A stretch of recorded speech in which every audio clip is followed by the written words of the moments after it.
As a notary, if you start doing apostilles, there's going to be times where the apostille needed is not for the state of California.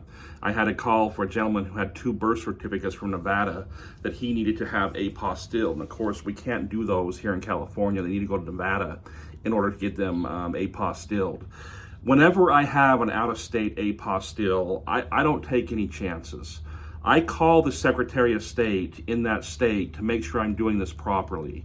And the reason why is certain states have certain requirements for vital records being apostilled. For example, here in California, you really need to get it certified by the county clerk before you submit it. Otherwise, there's a chance the person who signed that birth, death, or marriage certificate isn't in the Secretary of State system. And if their signature isn't in the system, they're going to reject it. So just to be sure, I always call the Secretary of State whatever I'm doing. I had a couple birth certificates for Nevada, so I called them today, and I just asked, look, I'm a notary here in Los Angeles. I'm a notary dude. I have 2 birth certificates here. I just need to make sure that when I send them in, they're going to be apostilled.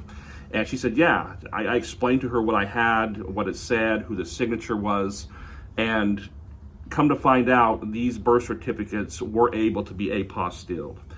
I don't like taking any chances. There have been times when I called in to get some birth certificates apostilled for out of state, like Wisconsin, and they asked me if the birth certificate had the certification stamped in the bottom right-hand corner, and I told them no. They said, well, before you can get this apostilled, you're going to need to get that certified first.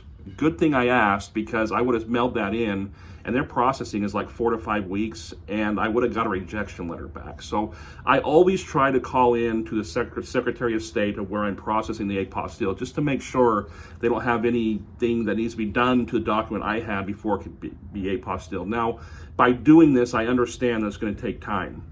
And yeah, I had to wait on hold for like 35 minutes for the Wisconsin one, but I'm glad I did it because it saved me a nightmare. My client was in a hurry, and if I would have gotten a rejection letter back and had to resubmit it, I don't know if they would have had time to do it. So out-of-state apostilles, California, we're familiar with. I know exactly what they're looking for, but something that's out-of-state, it's best just to call the Secretary of State first and just ask them what you're submitting to them can be done. And while you make that phone call, also ask details about check or money order, where it needs to be going to.